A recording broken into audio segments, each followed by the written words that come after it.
Anda kalau ketemu saya di H2 wajahnya masih sama, tidak berubah ya. Ya, kemudian ini tadi saya coba lihat di forum lagi di Kulino. Ini belum ada yang mengunjungi ya, jadi belum ada yang komentar. Mungkin karena sekarang linknya ada di luar, jadi mahasiswa kadang lupa untuk ngeklik di forumnya ya. Padahal forum ini digunakan untuk absensi juga. Ya, jadi tolong nanti kalau sudah selesai perkuliahan, Anda bisa berkunjung ke forum untuk absen seperti itu ya. Karena absen yang disiadin ambilnya dari forum Nikulino.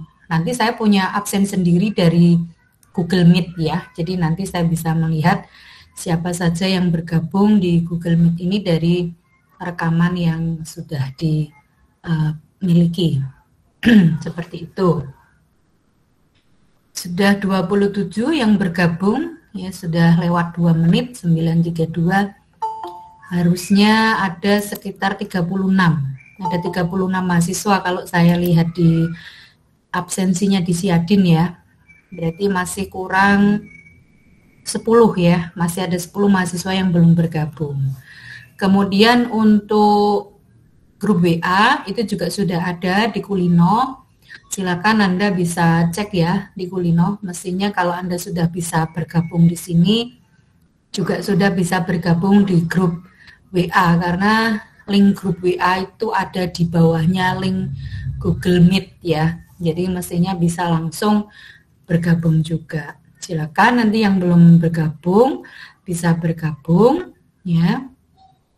Sehingga nanti kalau ada pengumuman atau pemberitahuan itu bisa saya sampaikan di grup ya. Oke, baik. Ini saya share screen ya. Saya share screen.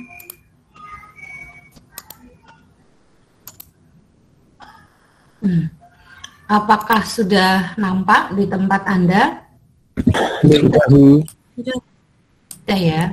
Nah, ini kalau tidak salah kelas unggulan ya dari absennya 44 UG, berarti kelas unggulan. Ya betul ya? Iya Bu. Iya Bu. Ya. Ini kalau kelas unggulan itu satu kelas bareng terus atau sama saja diacak juga, tidak selalu bareng gitu? Bareng terus dari semester 3 sampai 6 Bu. Oh, nanti bareng terus. Berarti nanti yang RPL, mata kuliah RPL itu juga saya ada 44 UG juga. Ini berarti ini mahasiswanya sama ya yang di IMK ini ya? Iya Bu, sama. Sama ya, kan kemarin hari Senin itu libur ya. Jadi kemarin Senin belum bisa bertemu. Ini hari ini di IMK ketemunya. Oke, baik. Kebetulan RPL dari IMK ini sangat terkait ya. Kebetulan ini satu kelas dengan mahasiswa yang sama terus dalam satu kelas itu. Ini yang dosennya juga sama. Jadi nanti tugasnya mungkin akan lebih ringan ya dari 2 mata kuliah ini. Nanti Anda bisa bersama-sama dengan temannya sama ya. Jadi maksudnya tugasnya ini tugas yang sama, bisa untuk RPL, bisa untuk IMK. Baik. Nah, masuk ke ini ya. Anda setelah kuliah ini harapannya seperti apa begitu ya. Jadi kenapa ambil mata kuliah IMK itu bukan karena ini wajib diambil Bu, jadi diambil gitu ya. Tapi karena di sini di IMK ini nanti Anda akan mempelajari mengenai bagaimana membuat ya atau mendesain sebuah antarmuka ini yang sesuai dengan kebutuhan si usernya atau manusianya begitu. Jadi bagaimana manusia ini bisa berinteraksi ya, bisa berinteraksi dengan baik, pasti membutuhkan antarmuka atau interface yang baik. Nah, jadi dari sini kenapa kita pelajari, harapannya nanti Anda bisa memperoleh gambaran ya secara menyeluruh bahwa manusia itu seperti apa, kemudian komputernya atau mesinnya itu seperti apa. Nah, sehingga dengan mengetahui dua bagian itu, Anda sebagai desainer atau developernya itu bisa memberikan antarmuka atau produk interface yang baik yang sesuai dengan kebutuhan manusianya atau usernya. Nah, jadi kurang lebih dalam 1 semester ke depan itu yang akan kita pelajari. Nanti saya tampilkan untuk silabusnya ya. Nah, sebelum ke silabus, saya ingin ada kontrak kuliah dulu ya. Jadi nilai ini ada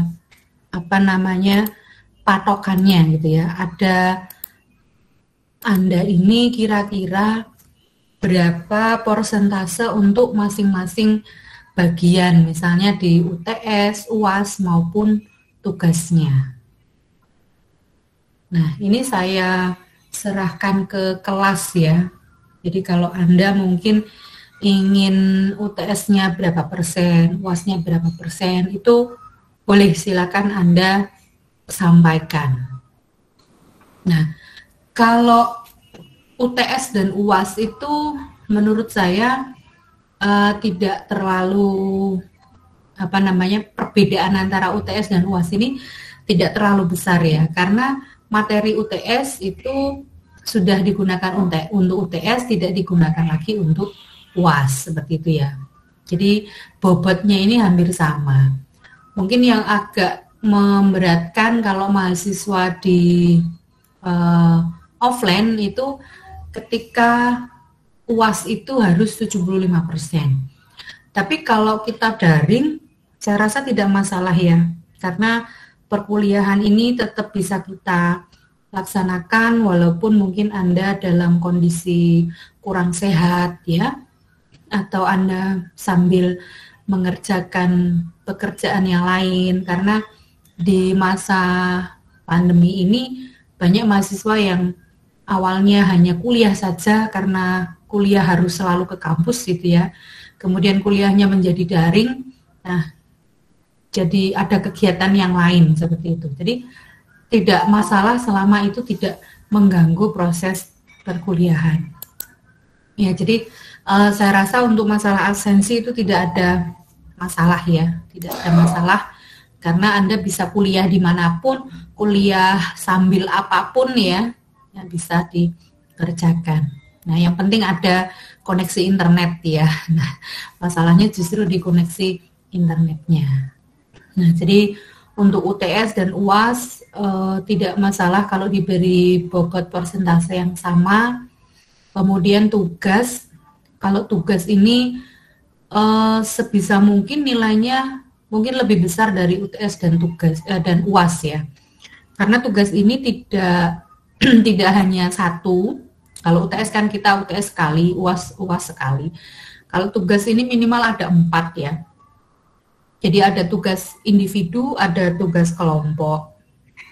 Tugas individu ya nanti tugas ini terkait dengan biasanya teori-teori yang lebih Anda ini bisa mencurahkan pemikiran yang lebih pribadi gitu ya, lebih ke individualnya ini tinggi. Sedangkan nanti untuk tugas yang kelompok itu tugas-tugas yang lumayan besar gitu ya. Jadi tugas-tugas yang mungkin lebih baik dikerjakan bersama-sama. Misalnya tugas kelompok nanti karena ini di IMK ya, nanti tugasnya Anda membuat tampilan yang sesuai dengan kebutuhan penggunanya. Jadi dari awal Anda mulai menentukan kebutuhan apa dari usernya, Ya, usernya ini harus jelas dulu siapa, kemudian dia butuh aplikasi yang bagaimana, kemudian tampilannya yang seperti apa. Nah, di situ tugas Anda nanti secara berkelompok saja untuk menentukan tampilan yang sesuai dengan teori-teori yang kita pelajari. Jadi di sini mendesain, membangun antarmuka itu tidak sekedar bagus, cantik, suka gitu ya, tapi berdasarkan teori yang kita pelajari. Ya, jadi sesuai dengan teori-teori dari para ahli di bidang UI UX yang sudah mendesain sedemikian rupa prinsip-prinsip untuk mendesain antarmuka. Nah, seperti itu ya. Jadi kurang lebih untuk nilai ada UTS, UAS, dan tugas. Silakan kira-kira berapa persen. Silakan ya, boleh Anda memberikan masukan berapa persennya.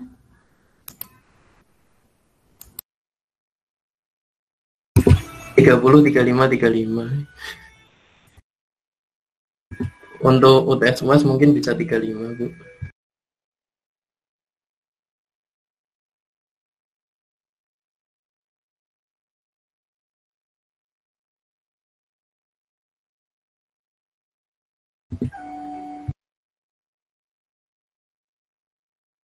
Seperti ini ya.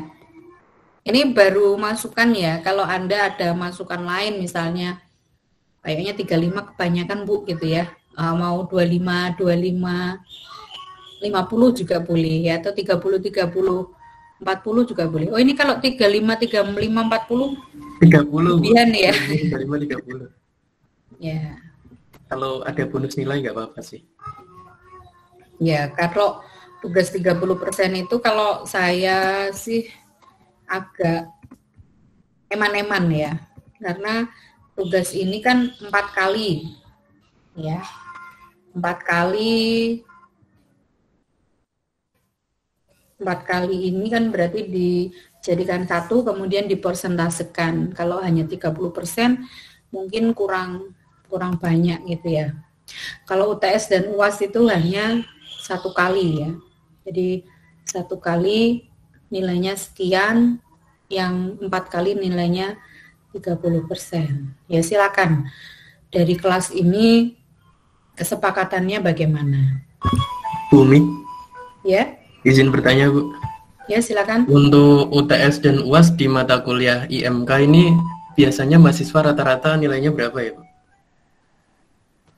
Rata-rata ya lumayan ya. Saya belum pernah mengajar yang kelas unggulan ya. Jadi yang reguler itu ya kalau nilai itu semuanya ada. Jadi dari nilai 50 sampai nilai 100 itu ada kalau di kelas reguler ya. Biasanya saya ngajar seperti itu. Jadi sebarannya itu merata.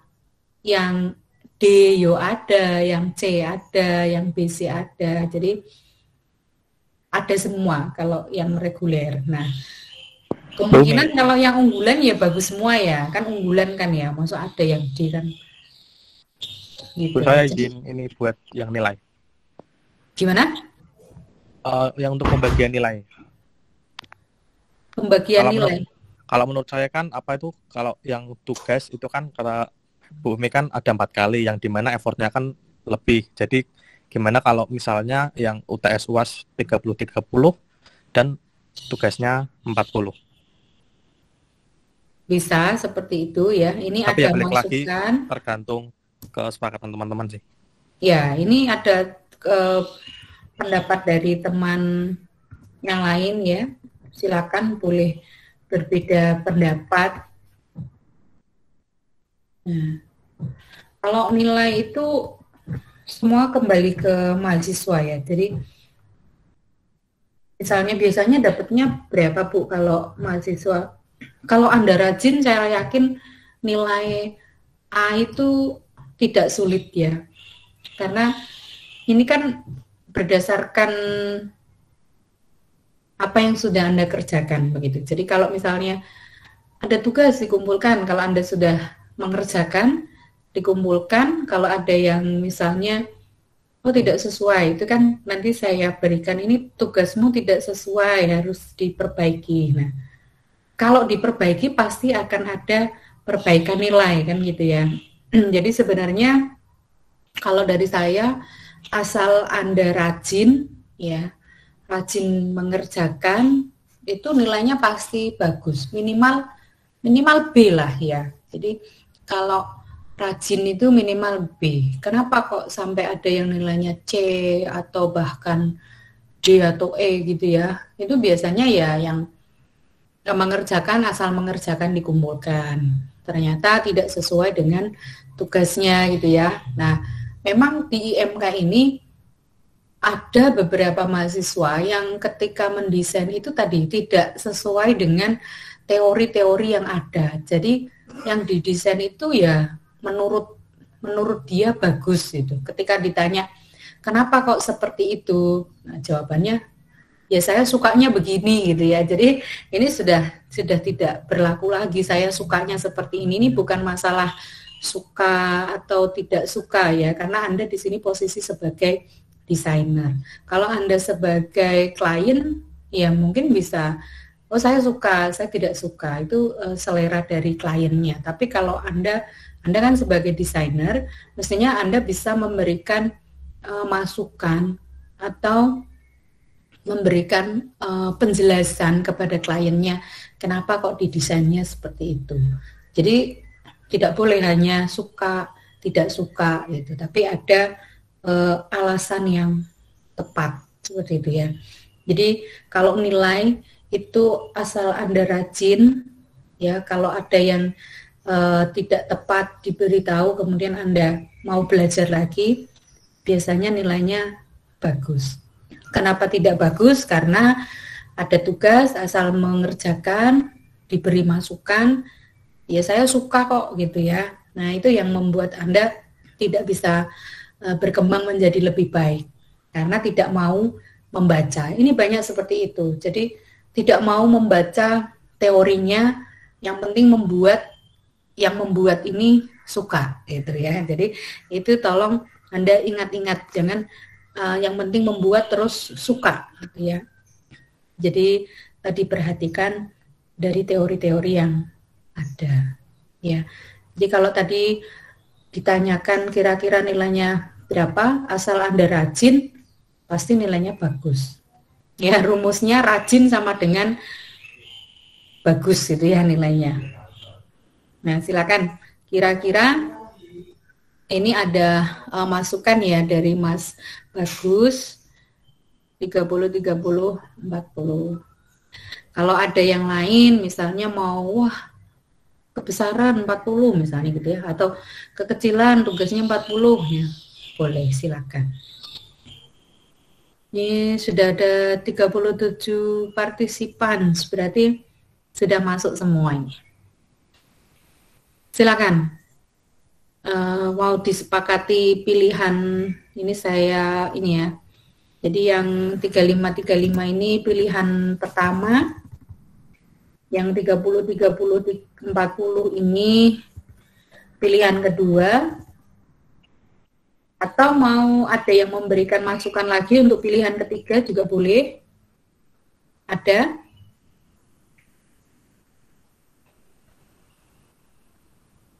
Atau dua pilihan sudah cukup ya? Nabila Zibrisa, panggilannya apa ini? Nabila, Bu. Mbak Nabila, mungkin ada masukan?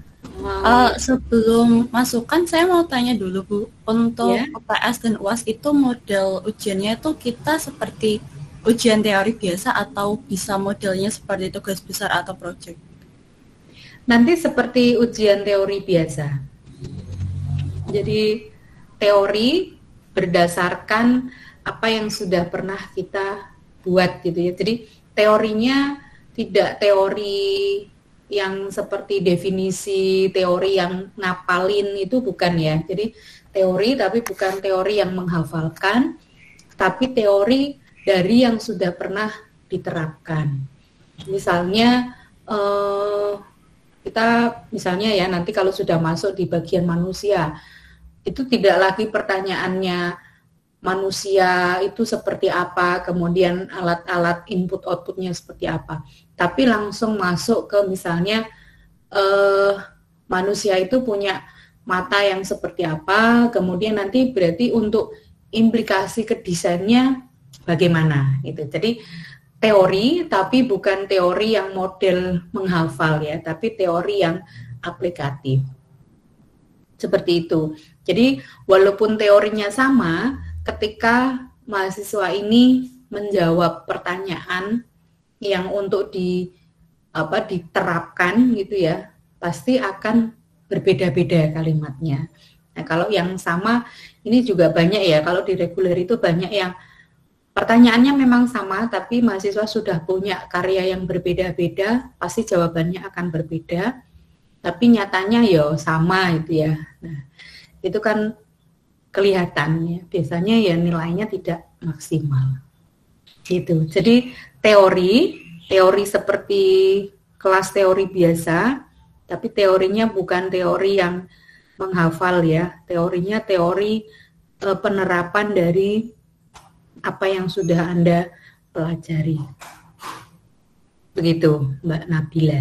Ya, baik Bu, kalau menurut saya nggak punya masukan lagi sih Bu, saya lebih setuju ke pendapat yang kedua karena lebih seimbang menurut saya, soalnya kan tugasnya nanti ada 4, berarti presentase adanya tugas lebih banyak dan presentase perbaikan nilai buat tugasnya juga lebih banyak, jadi lebih baik yang 30-30-40.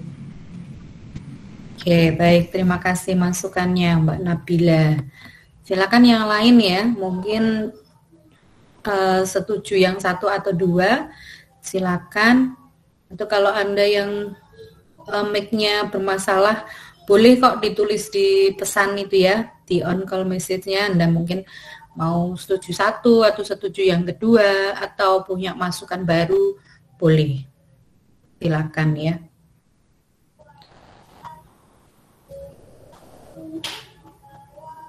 Ditunggu ya, Anda bisa menuliskan atau bisa langsung setuju 1 atau 2.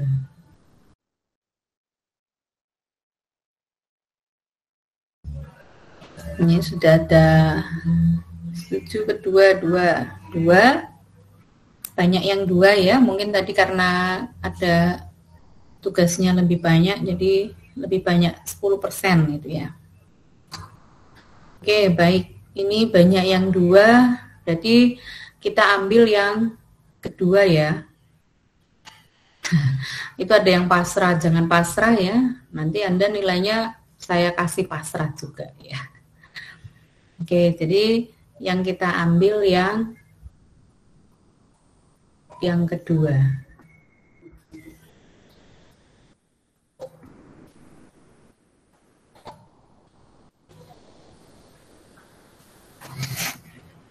Hari ini kok lari-lari.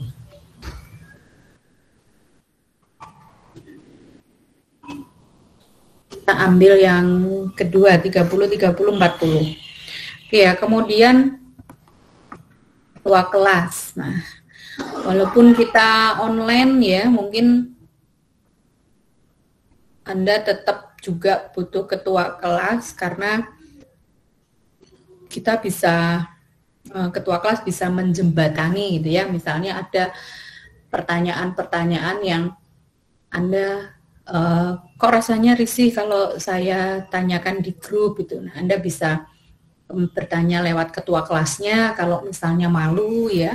Kalau tidak malu bisa tanya japri ke saya, tidak masalah. Tapi sepertinya masih banyak mahasiswa yang kadang malu ya kalau langsung WA ke dosennya. Jadi untuk untuk menjagani gitu ya, menjagani itu apa? Untuk menjagani hal semacam itu, kita bisa ada satu perwakilan ketua kelas yang bisa menjembatani komunikasi dari dosen dan mahasiswa.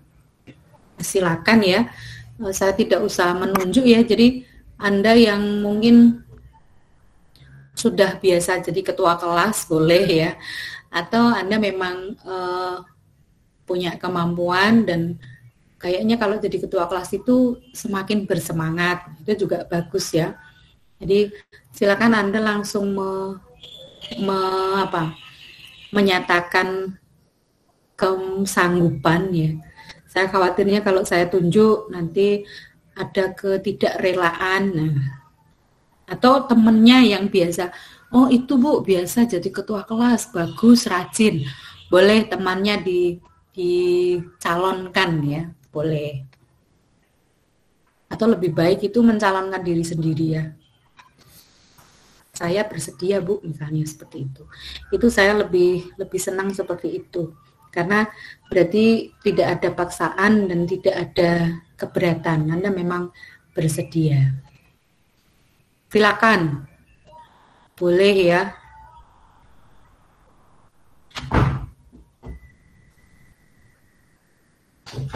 Ada yang bersedia? Atau temannya boleh mencalonkan temannya ya yang biasa rajin jadi ketua kelas.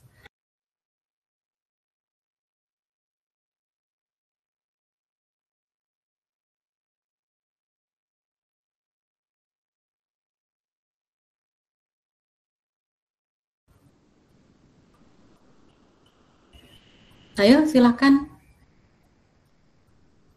Saya bersedia, Bu. Mas Yoga ya. Nggih, Bu. Oke, baik. Terima kasih Mas Yoga kalau Nggih, Bu. ini. Sama-sama.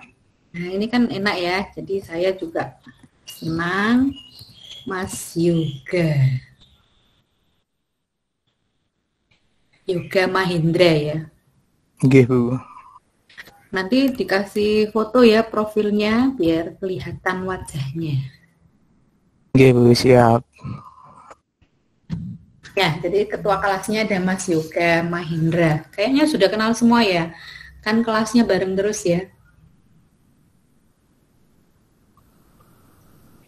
Oke, baik. Terima kasih Mas Yoga. Kontrak kuliah saya rasa sudah cukup ya. Karena untuk nama dosen, kemudian nomor HP, email, itu semuanya sudah ada di Kulino. Anda bisa cek nanti.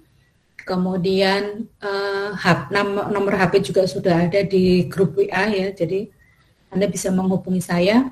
Kalau Anda menghubungi saya, tolong ini ya, yang lengkap. Jadi namanya siapa, kemudian keperluannya apa.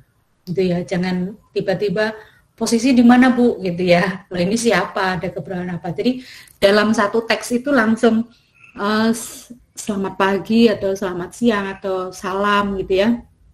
Kemudian Anda perkenalkan diri, nama saya ini dari kelas ini, kelompok sekian. Terus keperluannya ada pertanyaan apa atau ada pemberitahuan apa atau seperti apa, terima kasih gitu ya. Jadi dalam satu teks itu sudah lengkap. Tidak, Assalamualaikum Bu, terus ganti teks lagi, apa kabar, terus ganti teks lagi, saya ini ganti teks lagi gitu ya.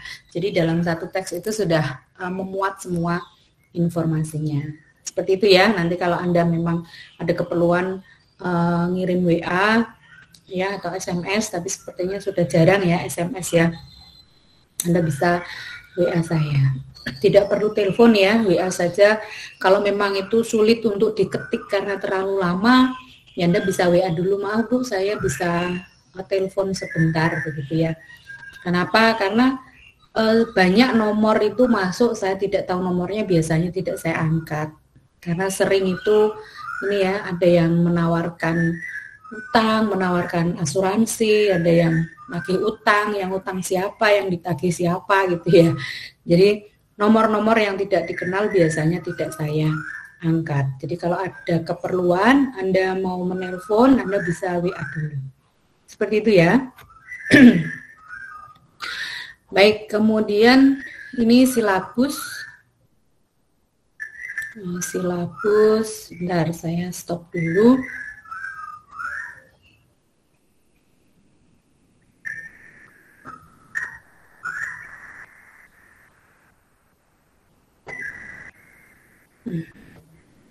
Sudah terlihat ya? Ini Sudah, Bu. silabusnya. Ya. Ya, jadi ada nanti kita ini sudah mulai kita review ya tentang RPKPS-nya, RPS-nya. Ini nanti kita belajar tentang paradigma dan prinsip-prinsip di dalam IMK. Ya, nanti ada banyak hal ya paradigmanya atau bagaimana cara pandang atau yang biasa kita tahu, apa yang biasa kita lihat di dalam interface sebuah antarmuka. Nah, ini nanti kita pelajari. Kemudian ada faktor manusianya, faktor komputernya, ya. Kemudian mengenai interaksinya, ya, di dalam interaksi nanti ada siklusnya dan ada kerangka kerjanya. Kemudian kita pelajari ragam dialognya, ya, ragam dialog atau gaya dialog, ya. Nanti ada ergonomi atau kenyamanan di dalamnya. Kemudian ada daya guna, ya, atau kegunaannya atau usability-nya. Kemudian kita pelajari prinsip dasar desain, ya. Jadi masih prinsip dasar. Bagaimana kita mendesain interaksi yang baik. Kemudian nanti kita juga mengukur kepuasan, ya. Jadi bagaimana kepuasan pengguna ini kita ukur.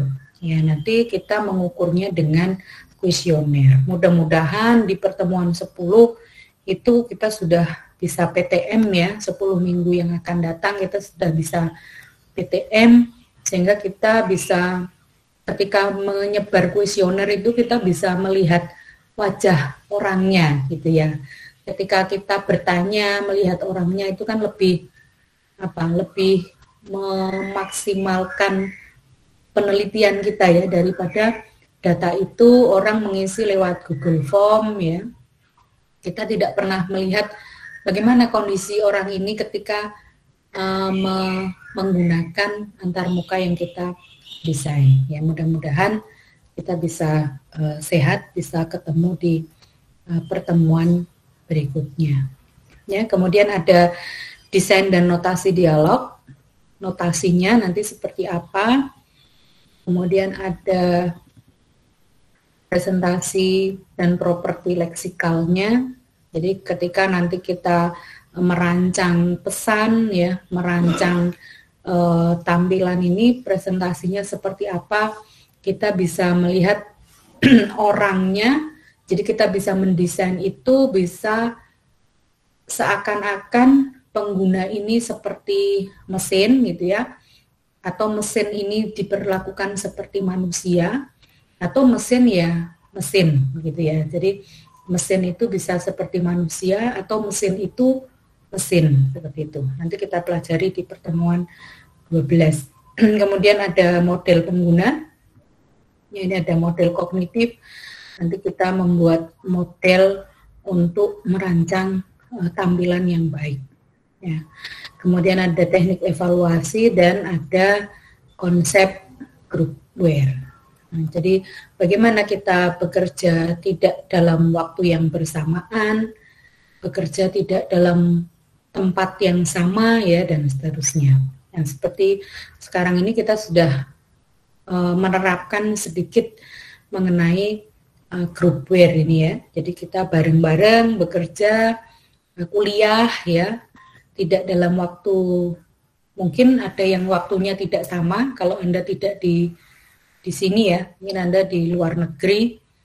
Nah, kalau tempatnya kita sudah benar-benar berbeda ya, tempatnya berbeda, tapi waktunya kita masih dalam waktu yang sama. Nah, kurang lebih itu materi-materi yang akan kita pelajari dalam waktu 1 semester ke depan. Jadi mudah-mudahan semuanya bisa tersampaikan ya, karena ini materinya sangat banyak sekali. Itu untuk silabusnya. Nanti saya upload di Kulino ya. Nanti saya tunggu yang terbaru, karena ini kemarin itu 2 minggu yang lalu ya. Nanti saya ini sepertinya fix per 1 Maret. Saya tanyakan yang terbaru. Kalau itu sudah fix terbaru, berarti itu yang saya upload. Mungkin ada perubahan di susunannya saja ya. Jadi yang susunan pertemuannya. Kalau isinya sama, hanya susunan untuk pertemuannya yang sedikit dirubah. Karena dari perkuliahan itu bisa dilihat kayaknya mahasiswanya agak bingung kalau urutannya dari sini ke sini gitu ya. Jadi mungkin akan ada perubahan urutan saja, tapi kalau isinya sama. Ya. Itu untuk silabusnya. Ya, saya share lagi PowerPoint-nya. Nah, jelas ya untuk silabus tadi RPS-nya. Kita ada 14 kali pertemuan, 16 itu termasuk UTS dan UAS ya. Jadi 16 itu termasuk UTS dan UAS. Kalau efektif pertemuannya 14. Nanti 14 itu ya sudah termasuk Anda presentasi tugas dan seterusnya. Ya, jadi mungkin nanti juga ada pemampatan seperti itu. Oke, kemudian ini referensinya. Ini sebagian bukunya ada di kampus ya. Jadi kalau di lab di perpus itu juga ada. Nah, ini bukunya saya ada, Wahyuningrum ini ada, tapi ini kameranya saya error, nggak bisa dibuka, sudah di restart nggak bisa juga. Ini nanti mungkin ada perlu yang diinstal ulang ya. Ini yang 1, 2, 3 ini ada di perpus. Yang keempat ini Wahyuningrum ini tidak ada. Ini bukunya baru. Ini juga saya baru beli tahun kemarin. Ya. Kemudian buku-buku IMK yang lain yang menunjang bisa Anda gunakan.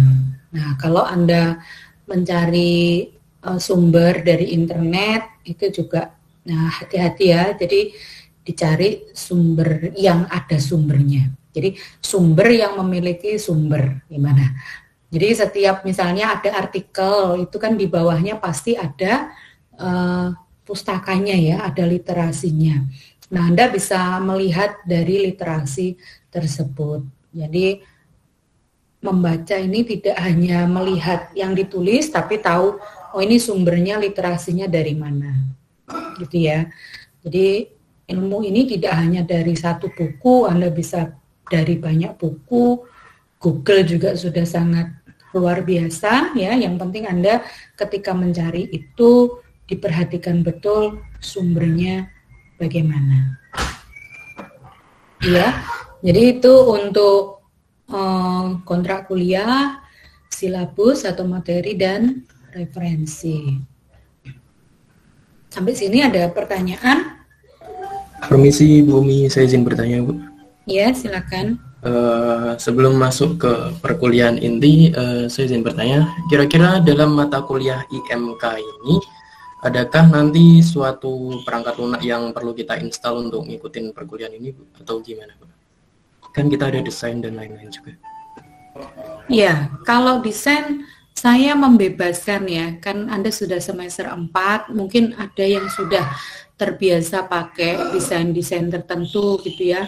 Karena ini banyak kita pakai desainnya saja, jadi belum masuk ke codingnya. Nanti kalau coding itu nanti di RPL ya, jadi ini pembagiannya. Kalau di IMK ini kita di antarmukanya, tapi antarmuka ini tidak hanya sekedar tampilan ya, tapi ketika Anda misalnya klik, itu ngelingnya sudah benar. Jadi sampai di ngelingnya itu. Nanti kalau sampai ke isinya, itu nanti sudah masuk di RPL-nya. Jadi RPL sama IMK ini sebenarnya saling berkaitan. Kalau untuk tools apa yang harus disiapkan, Anda bebas mau pakai tools apa saja. Kalau desain misalnya Anda mau pakai Figma juga boleh ya. mau pakai yang lain yang Anda sudah familiar sejak semester 1 itu juga boleh. Jadi tidak ada ketentuan pasti harus A, B, C, tidak. Yang penting itu Anda bisa menguasainya dengan baik. Itu boleh. Tadi Bu Umi bilang kalau kita sampai ngeklik itu berarti kita membuat sampai prototipe ya Bu? Ya, nanti kita membuat sampai prototipenya. Oh, oke Bu, terima kasih Bu Umi. Ya, sama-sama. Ini ada yang tunjuk tangan. Kayak tadi kan Oh iya, kan silakan. bicara soal apa namanya antar muka UI UX kan itu kan saya pernah yang di Adobe XD atau Figma kan berarti sampai di prototype yang dimana tiap-tiap tombolnya saling ngeling ke halaman seperti itu ya Bu ya. Ya, betul. Cuman belum masuk ke kodenya. Jadi Ya. masih main drag and drop. Ya, masih main di antar mukanya. Nanti codingnya di mata kuliah RPL. Jadi pas banget Anda ada RPL dan IMK. Nanti tugasnya satu project untuk 2 mata kuliah. RPL itu nanti untuk codingnya, tampilannya nanti untuk IMK-nya. Baik Bu, terima kasih. Ya, sama-sama. Jadi tugas yang pertama ini Anda membuat kelompok ya, cari teman yang bisa diajak kerjasama. Kalau Anda sendiri-sendiri, saya yakin Anda sudah bisa. Karena berkelompok itu ternyata lebih sulit ya, karena kita tidak bisa memaksakan ego kita. Mungkin temannya maunya A, Anda mau B. Nah, itu Anda harus bisa berkomunikasi dengan baik sehingga tujuannya ini bisa sama-sama tercapai.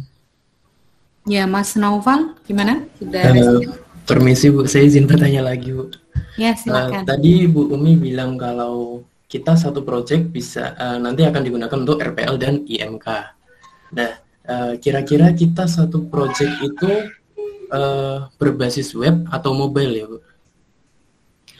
Kalau sementara ini berbasisnya mobile ya, karena kalau web itu nanti ada sendiri di RPLL. Kalau di RPL yang sekarang Anda bisa web, bisa mobile atau desktop juga boleh ya, tapi tidak di web seperti itu.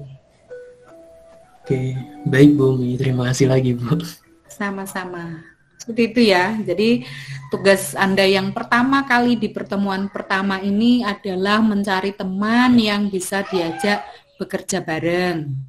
Ya, yang komunikasinya bisa lancar. Karena pengalaman puluhan tahun loh, saya sudah 10 tahun lebih mengajar itu, mahasiswa pasti nanti di akhir itu susah dihubungi Bu, seperti ini dan seterusnya. Nah, padahal ini online ya, pasti komunikasinya lebih sulit daripada kita offline yang setiap minggu bisa bertemu. Jadi usahakan cari teman yang mudah diajak komunikasi. Tapi kalau kelas unggulan sepertinya semuanya mudah diajak komunikasi ya. Nah ini jadi pertama kali saya ngejar di kelas unggulan, saya harapannya sangat besar sekali ya, karena ini mahasiswanya juga 36. Kalau kelas reguler itu mahasiswanya sampai 60 lebih ya. Jadi harapan saya nilainya bisa lebih baik, komunikasinya juga bisa lebih lancar. Oke, seperti itu ya. Ada pertanyaan lagi sebelum kita masuk ke pendahuluan? Permisi Bu Umi. Ya. Saya tanya lagi Bu. Ya. Untuk pembagian kelompok itu dalam satu kelompok berapa anggota ya Bu? Maksimal? Oh ya, maksimal 3 ya. Jadi jangan banyak-banyak karena pengalaman kalau semakin banyak itu justru tidak efektif ya. Semakin banyak ini, semakin ada yang tidak bekerja akan semakin tidak terlihat. Nah, kalau Anda bertiga atau ini kan 36 ya, berarti 3-3 itu pas ya. 3 orang pas. Kalau bertiga itu akan kelihatan. Oh saya ngerjakan ini, yang ini ngerjakan inilah. Kamu ngerjakan yang mana? Itu akan langsung terlihat. Tapi kalau 4 orang, 5 orang itu nanti tidak terlihat gitu. Jadi karena ini 36, mungkin pas kalau satu kelompoknya 3 orang, gitu ya. Baik Bu, terima kasih Bu. Kelompoknya dipakai sampai selesai Bu.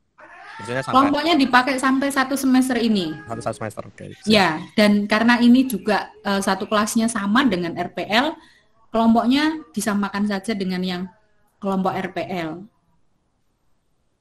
Gitu. Jadi tidak ganti-ganti kelompok lagi ya. Sudah itu bertiga itu fix untuk 2 mata kuliah RPL dan IMK dan untuk selama 1 semester ke depan.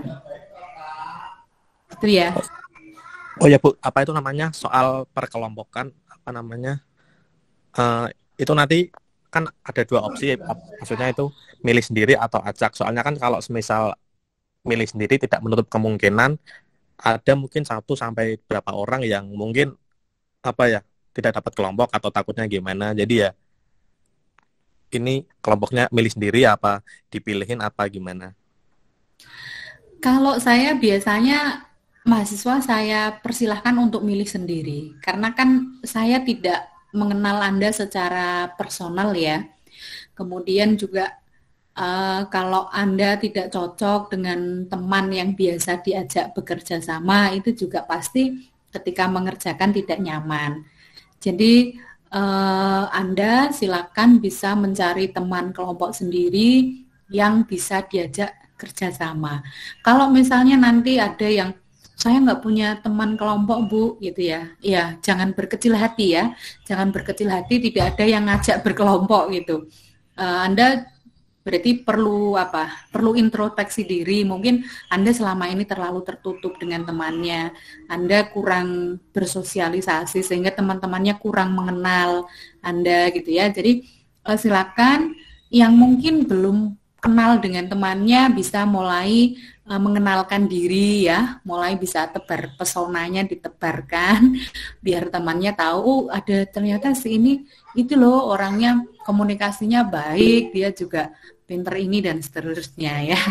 Mulai bisa pesonanya ditebarkan, jadi yang dulu pendiam, yang belum pernah punya teman kelompok itu bisa punya teman kelompok yang sesuai dengan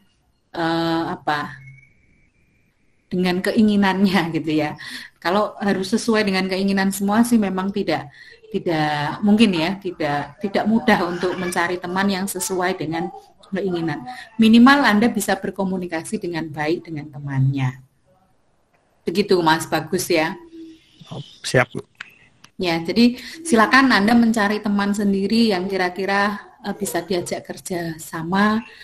Apalagi kok ternyata satu kampung gitu ya, sama-sama orang mana, ternyata tetangga di kampung baru kenal setelah di Udinus. Nah, itu juga ada yang seperti itu. Ya, silakan Anda mencari teman sendiri, karena ini jumlahnya 36, 3 orang 1 kelompok, pas ya.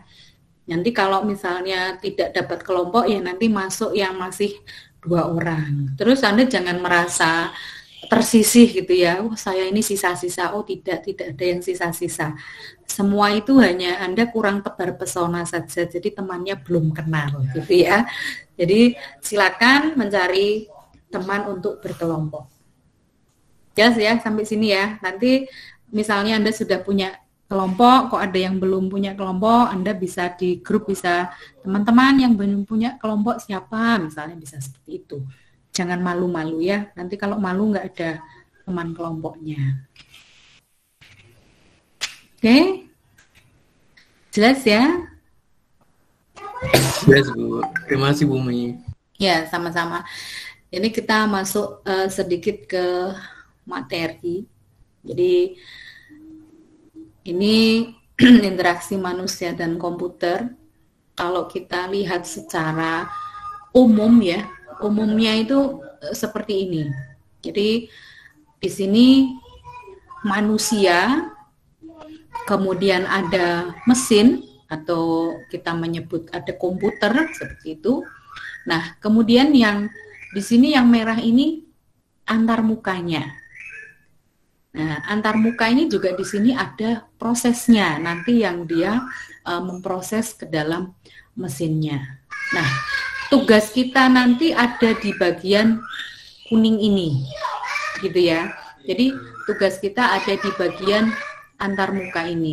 bagaimana antarmuka ini biar nyaman, biar pengguna ini bisa menggunakan dengan baik, agar sesuai dengan prosesnya gitu ya. Nah, jadi kita didesain antarmukanya. Nah, nanti kalau proses dan mesin seterusnya itu kan Anda bisa di mata kuliah RPL-nya seperti itu. Jadi mesin ini nanti yang memproses ya, proses ini ada di dalam mesin, nah coding nanti di sini. Nah, kalau kita di IMK ada di antarmukanya ini. Kurang lebih seperti itu. Jadi di sini Anda yang suka mendesain, yang selama ini hanya suka dan seterusnya, itu sudah bisa mulai dipelajari teorinya. Seperti itu ya. Nah, ini definisinya. Jadi definisi IMK, suatu disiplin ilmu yang menekankan pada aspek desain, evaluasi, dan implementasi dari sistem komputer interaktif untuk kegunaan manusia dengan mempertimbangkan fenomena-fenomena di sekitar manusia. Jadi kita mempertimbangkan manusianya. Ya, di sini kita lebih ke manusianya. Jadi mesin itu mengikuti manusianya, bukan manusianya yang harus mengikuti mesinnya gitu ya. Dan selama ini kan mungkin kita melihat satu sistem, sistemnya tidak nyaman, ya wes dinyaman-nyamanke gitu ya. Nah, kita berusaha manusia ini agar merasa nyaman dengan apa yang dikerjakan seperti itu. Jadi ketika ada ketidaknyamanan, maka bagian mana yang tidak nyaman itu yang kita perbaiki. Ya, jadi tidak memaksakan mesinnya, tapi mesinnya ini atau antarmukanya ini yang kita desain ini yang kita perbaiki untuk bisa membuat penggunanya merasa lebih nyaman. Gitu ya. Jadi IMK ini satu disiplin ilmu. Kalau kita sebut disiplin ilmu itu berarti dalamnya kompleks ya. Jadi macam-macam. Tidak hanya mendesain tapi ada evaluasinya, ada implementasinya ya. Jadi ada ukurannya. Antarmuka ini nyaman tidak nyaman itu ada ukurannya. Kita ukur kinerjanya, kita ukur kepuasannya. Jadi tidak misalnya seperti Anda ya, oh ini ganteng, ini cantik. Itu ada ukurannya. Kenapa dikatakan cantik? Kenapa dikatakan tampan gitu ya, bukan karena ada yang jelek gitu, karena ini jelek jadi ini cantik gitu, bukan seperti itu ya, tapi ada ukurannya. Kenapa dikatakan cantik, kenapa dikatakan tampan, begitu juga dengan kenyamanan ya, nanti ada ukurannya, ukuran kepuasan seseorang atau kepuasan pengguna terhadap antarmuka yang digunakan gitu ya. Nah, kemudian ini latar belakangnya. Kenapa kok IMK ini semakin kesini semakin berkembang begitu ya? Dan IMK ini di semua bidang ya, UI, UX itu di semua bidang ada. Nah, karena apa? Karena manusianya atau usernya ini ingin bisa mengoperasikan komputer ya. Apalagi zamannya sudah semuanya online. Mungkin neneknya, kakeknya yang dulu gaptek pun sekarang pengen bisa mengoperasikan HP gitu ya, pengen bisa chatting ya, pengen bisa video call dan seterusnya. Nah, keinginan ini untuk yang masih awam ini berarti butuh antarmuka yang bisa dengan mudah digunakan. Nah, jadi karena keinginan ini maka mendukung gitu ya, membuat IMK ini semakin berkembang. Kemudian manusia biasanya tidak tahu mengenai proses di dalamnya. Nah, ini juga sama ya. Jadi proses di dalam ini tidak perlu ditunjukkan ke usernya karena ini user yang awam ya. Tapi langsung saja bagaimana ini digunakan, gitu ya. Orang tidak perlu tahu ini pesan itu akan terkirimnya bagaimana, ada enkripsinya, mau aman tidak ya. Jadi pengguna tidak perlu tahu itu, pengguna taunya saya mengirimkan pesan, apa yang diterima di sana sesuai dengan yang saya kirimkan dari sini, kan itu ya. Saya melakukan panggilan video, apa yang saya lihat di sana ya sama dengan apa yang mereka lihat di sini, seperti itu. Jadi proses di dalam ini manusia atau usernya ini biasanya tidak perlu tahu. Kemudian latar belakang berikutnya dari peralatannya. Ya, jadi harus menghargai pekerjaan yang dilakukan sehari-hari. Nah, kadang kita ketika mendesain itu tidak melihat biasanya bagaimana sih begitu. Jadi misalnya orang ini biasanya ketika di pembukuan dia melakukan pembukuannya bagaimana, itu harus diperhatikan. Karena perubahan itu tidak mudah ya.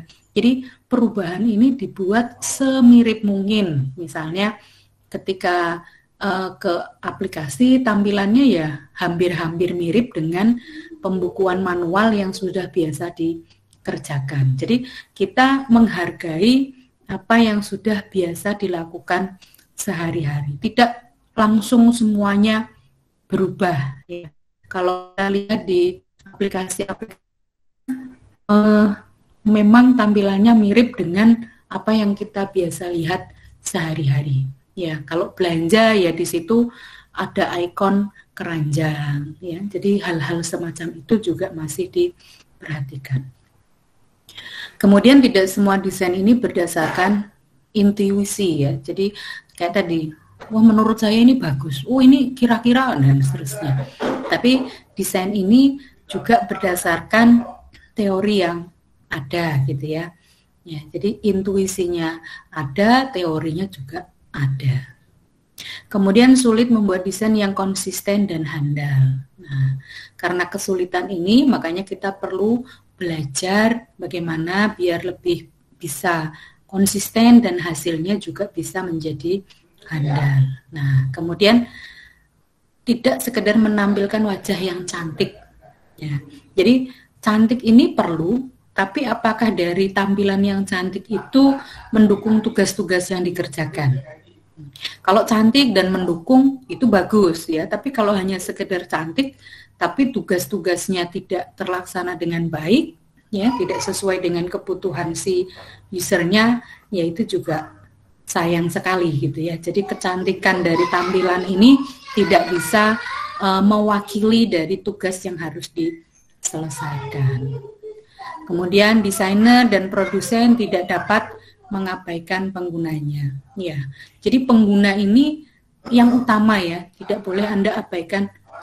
Dia kan nggak tahu caranya.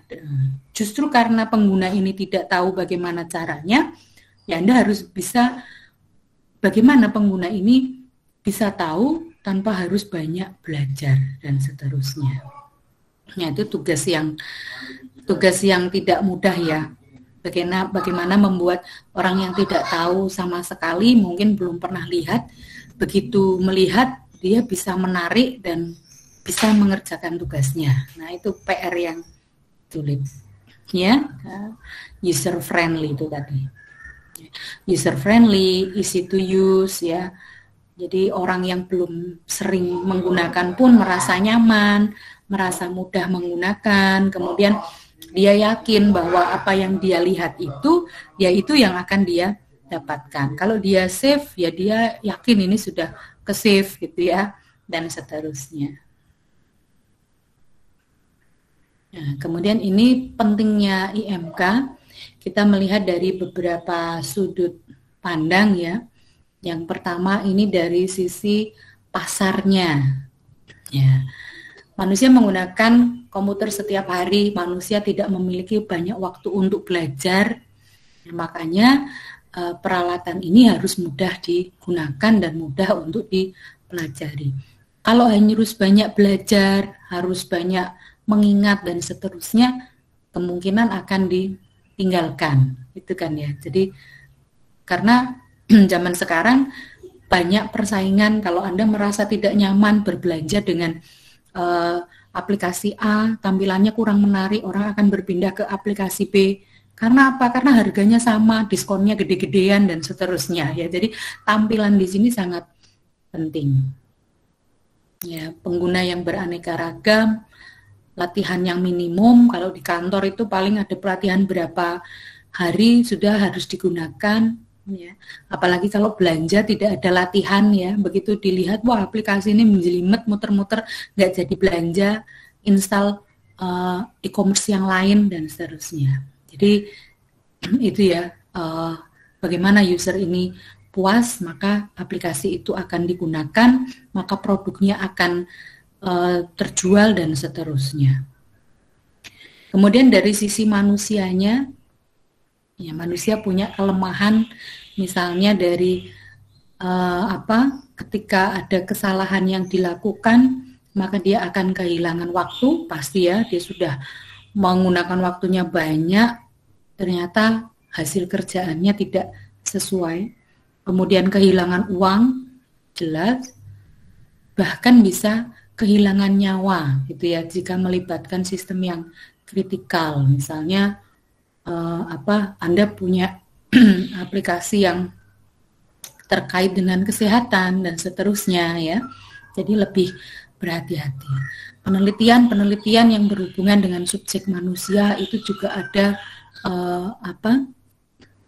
ethical clearance-nya itu lebih tidak seperti ketika kita penelitian dengan komputer gitu ya. Jadi lebih banyak kode etik yang perlu diperhatikan.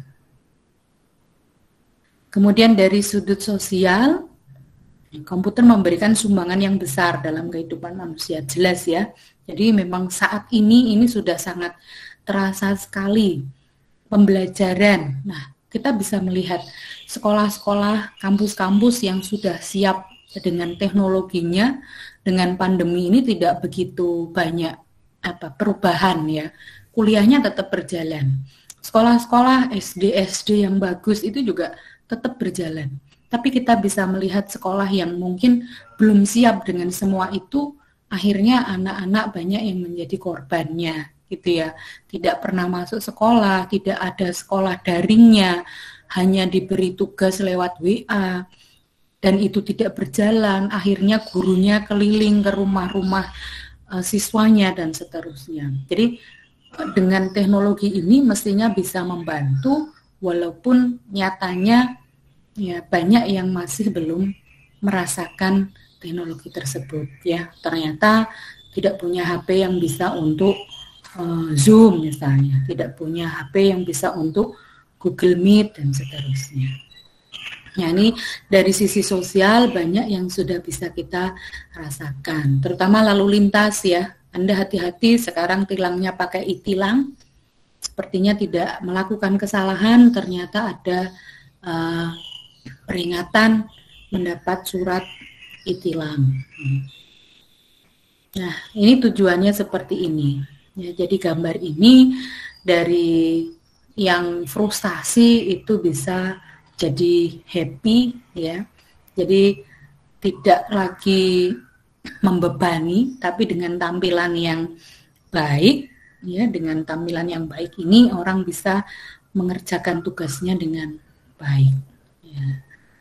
Ya kan seperti Anda misalnya kalau input KRS itu kan ya kadang banyak frustasinya ya, sudah terburu-buru. Kalau unggulan enggak ya, kalau unggulan sudah dikelompokkan. Kalau yang reguler itu ya sudah terburu-buru saingan sama temannya, dia mau ambil mata kuliah yang jadwalnya sesuai keinginan, ternyata bersaing di sistemnya, sudah gitu di rumahnya internetnya tidak lancar, itu juga ya. Jadi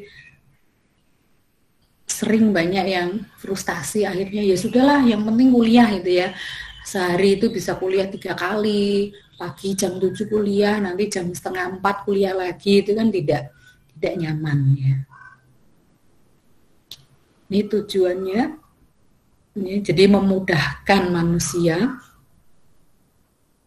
mendapatkan umpan balik yang sesuai, menghasilkan sistem yang mudah, aman, efektif, dan efisien.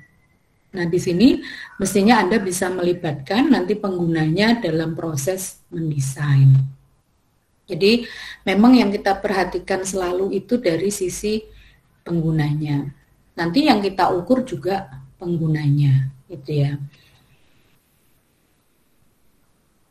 Nah, ini disiplin ilmu lain yang terkait dengan IMK, misalnya teknik elektronika dan ilmu komputer ya. Ini kalau terkait dengan hardware-hardware yang digunakan ya, kemudian desain grafis, ada visual komputer, estetika, ini juga sangat penting ya. Jadi tidak hanya di fungsionalnya saja, tapi estetikanya juga ada. Kemudian teknik industri, nah ini misalnya untuk meningkatkan produktivitas, jadi ada kaitan dengan yang lain. Psikologi, nah ini kaitannya dengan sifat-sifat manusianya ya. Manusia ini seperti apa, sehingga nanti ketika Anda membuat desainnya itu bisa lebih sesuai dengan manusianya atau usernya. Kemudian ergonomi, ini yang mempelajari tentang pengaturan, perancangan, ya kenyamanan yang digunakan oleh manusia. Kemudian ada ilmu antrometri, ini berhubungan dengan ukuran tubuh, ya antropologi dan seterusnya. Nah ini kalau misalnya Anda mendesain yang terkait dengan misalnya manusia ini panjang tangannya seberapa gitu ya, panjang tubuhnya seberapa, berarti nanti alat ini akan diletakkan pada ketinggian berapa dan seterusnya. Ya, jadi ada ilmu lain yang mendukung IMK tersebut. Kemudian linguistik, ya ilmu bahasa. Nah, bahasa ini juga sangat penting ketika Anda memberikan kata-kata, kalimat dan seterusnya. Ini juga mestinya bisa dipahami dengan baik. Kemudian sosiologi, nah ini juga ya pasti nanti dengan mesin atau dengan aplikasi-aplikasi otomatisasi, ini kaitannya dengan otomasi di kantor-kantor juga efeknya sosial juga dan seterusnya. Jadi ilmu-ilmu ini sangat berkaitan. Ya. Kemudian ini bidang kerjanya, nah, bisa desainer interaksi, ya bisa desainer web, ya atau arsitek informasi. Ya, jadi Anda bisa mencetuskan ide-ide gitu untuk merancang produk yang interaktif, atau di user experience designer. Jadi banyak ya sekarang setiap aplikasi itu ada yang melihat, ada yang testernya. Kalau Anda di game itu pasti ada tester gamenya, ya, dia bisa menceritakan pengalamannya menggunakan game tersebut, apa yang kurang, ada bugnya dan seterusnya. Jadi kalau dulu itu belum menarik ya, tapi sekarang sudah sangat menarik dan sudah banyak yang masuk di bidang tersebut. Ini evolusinya ya, jadi nanti Anda bisa membaca-baca tentang sejarahnya mulai dari Perang Dunia ya, jadi itu sudah ada. Kali ini Anda mungkin sudah belum pernah melihat ya, jadi langsung semuanya sudah GUI ya, sudah multimedia. Kalau zaman saya dulu masih ada bahasa mesin, masih ada assembly gitu ya. Jadi untuk membuat lampu kelap-kelip itu baris perintahnya atau codingnya itu bisa ratusan baris ya, ratusan line. Kalau satu error itu di bawah itu errornya banyak sekali, langsung berhenti ya. Jadi ketika dijalankan, didebug itu langsung berhenti. Kalau sekarang Anda mau bikin kelap-kelip, tinggal ambil di button, klik, tarik, langsung sudah bisa jadi. Nah, jadi itu IMK. Nah, nanti Anda bisa, kalau Anda nanti tertarik ya, Anda bisa cek di sini, ini ada satu game ya. Jadi Satu game yang Anda bisa melihat satu tampilan itu hampir sama, tapi ternyata berbeda. Ya, ini Anda bisa ketikkan ya, cannot unsee space. Ya. Ini semacam game sederhana, tapi apa ya? Menarik ya, menarik. Nah, oke, sementara sampai sini ada pertanyaan? Ya, Mas Bagus, silakan. Permisi Bu, ini kan saya mau ngomong soal yang kelompok tadi. Nah, bagaimana kalau misalnya kelompoknya itu per kelompok 4 orang dengan berbagai pertimbangan, yaitu yang pertama kalau satu kelompok 4 orang kan itu kan sudah mungkin bawaan dari semester lalu yang banyak matkul yang satu kelompoknya 4 orang, jadi melanjutkan kelompok kemarin dan tidak mencari-mencari lagi, itu yang salah satunya. Kemudian kalau dari saya bisa lebih efektif karena dengan pertambahannya satu mungkin bisa menjadi lebih mudah dalam mengerjakan tiap-tiap tugasnya, dan karena genap jadi semisal untuk bagi tugasnya itu enak bisa 2-2. Dan kemudian yang Ibu takutkan kan apabila kelompoknya kebanyakan, namun jika masih 4 orang itu mungkin masih dapat 9 kelompok, ya masih banyak. Jadi kalau semisal 4 orang gimana Bu?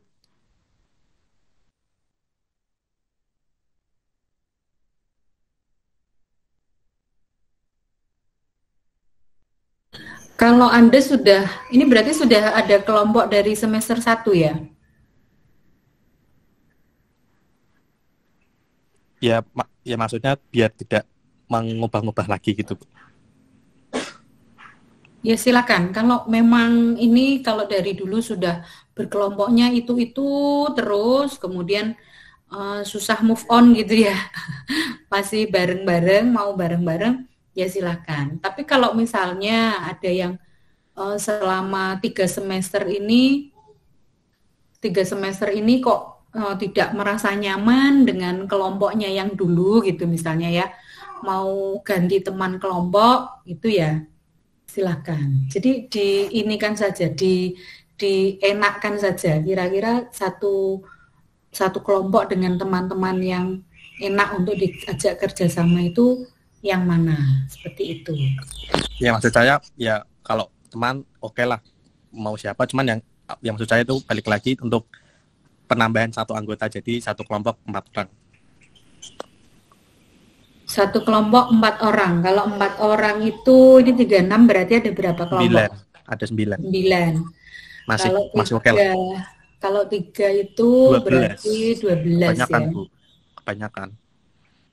Enggak apa-apa sih. Jadi kalau Anda sudah nyaman dengan kelompoknya yang dulu misalnya ya. Kelompok dulu saya 4 orang, Bu. Kalau mau jadi 3 ini kasihan yang satu. Masuk dicutek gitu ya, dihilangkan satu, mau sama dengan kelompok yang dulu berempat. Ya oke lah, asal nanti pekerjaannya itu jelas gitu ya. Karena pengalaman saya itu ketika banyak orang itu justru tidak efektif karena kalau Anda misalnya berdua, itu satu temannya nggak kerja, itu akan terasa sekali. Jadi pasti akan kerja bareng. Begitu juga 3. Tapi kalau misalnya 4, kemudian Anda pekerjaannya jelas, itu ya oke lah boleh. Karena mungkin Anda sudah kenal ya, sudah sejak semester 1, bareng-bareng terus, ya boleh. Tapi kalau misalnya Anda yang sudah dari dulu berempat, tidak nyaman dengan temannya yang itu, silakan Anda bisa ganti bertiga saja. Ya, ini juga ada pertanyaan, ini kelompok yang mana gitu ya.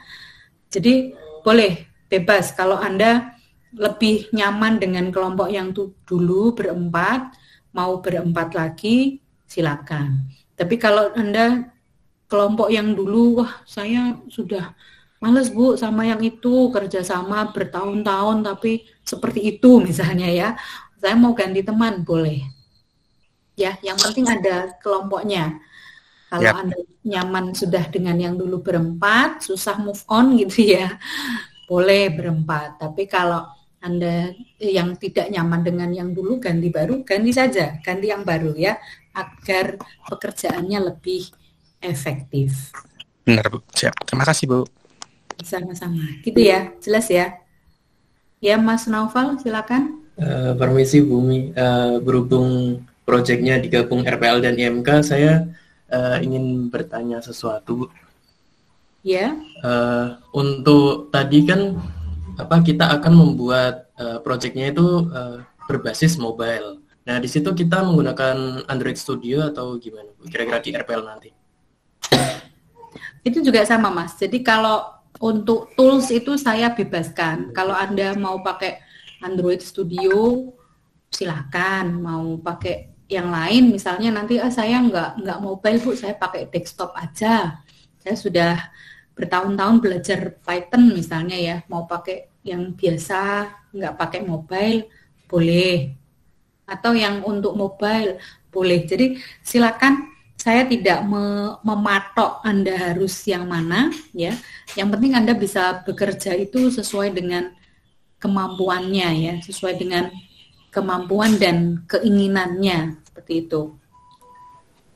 Baik, Bumi. Terima kasih telah Gitu ya, diberi Mas. penjelasan. Mas Fauzi ya, jadi tidak ada alasan mahasiswa ini, saya nggak bisa ini Bu, ya saya nggak bisa ini, saya nggak bisa ini gitu. Kalau di kelas reguler kan banyak yang seperti itu. Jadi kalau nggak bisa yang A, ya silakan Anda coba yang B. Jadi pokoknya Anda bisanya yang mana, itu diperdalam. Ya, jadi kalau misalnya mata kuliah ini pakai A, mata kuliah ini pakai B, dan seterusnya, itu kan mahasiswa jadi banyak yang harus dipelajari, yang akhirnya tidak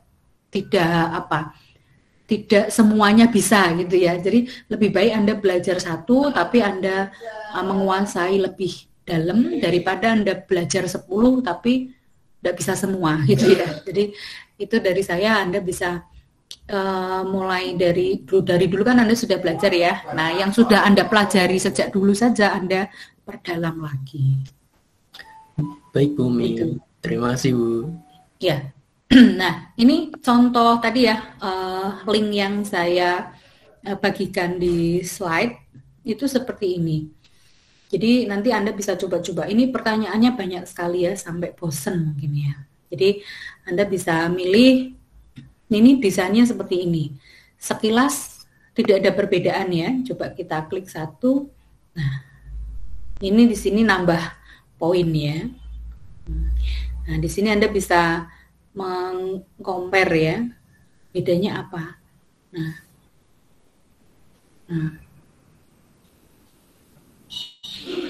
Jadi ini lebih dilihat itu lebih nyaman ya.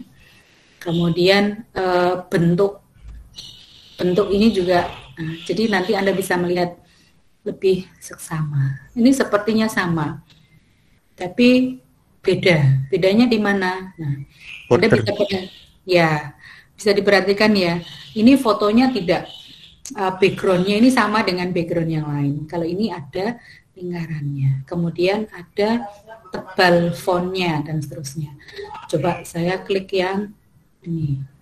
Nah, di sini ada keterangannya, icon, font, shape. Ya, bisa kita compare. Nah, compare ini dan seterusnya. Ini Anda bisa pelajari. Ini hampir sama lagi ya. Nah, kira-kira yang mana? Nah, speech bubble. Ini coba kita compare. Nah, yang ini lebih panjang ya. Anda bisa compare dengan satunya. Nah, jadi kalau Anda membuat lebih baik yang sesuai dengan panjang kata yang digunakan untuk bubble-nya. Ya, di sini ada keterangannya dan seterusnya.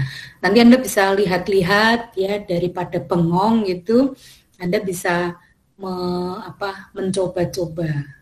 Tampak sederhana, tampaknya sama saja, tapi ternyata berbeda. Ya, itu antar muka. Oke ya, nanti bisa Anda coba-coba itu linknya bisa Anda coba.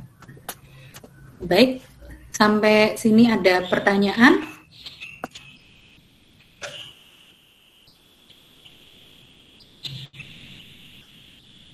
Sepertinya langsung mencoba ini ya. Anda langsung mencoba, boleh silakan dicoba. Kalau tidak ada pertanyaan, saya tutup dulu ya. Kita lanjutkan minggu depan. Mudah-mudahan kamera saya sudah beres. Jadi kita bisa saling menyapa. Ya, ini PR-nya buat yang belum ada foto profilnya, ya nanti diganti pakai foto profilnya sendiri ya, jangan pakai foto orang lain. Ya, ini masih banyak yang belum pakai profil. Oke, sampai sini ada yang ingin ditanyakan lagi? Sudah jelas ya? Sudah cukup jelas, Bu. Mas Naufal, Mas Bagus, Mas Yoga, dan teman-teman yang lain. Tidak ada pertanyaan? Belum ada, Bu. Belum ada ya. Kalau belum ada, nanti Anda bisa coba-coba. Tadi permainannya bisa Anda coba. Sesuatu yang sederhana ternyata itu berpengaruh begitu ya. Hanya panjang bubble itu pun berpengaruh. Baik, terima kasih. Saya akhiri sampai sini. Sampai ketemu minggu depan ya di jam yang sama. Terima kasih sudah bergabung. Selamat siang. Wassalamualaikum warahmatullahi wabarakatuh. Waalaikumsalam. Terima kasih, Bu. Terima kasih, Bu. Sama-sama. Terima kasih Bu. Sama-sama.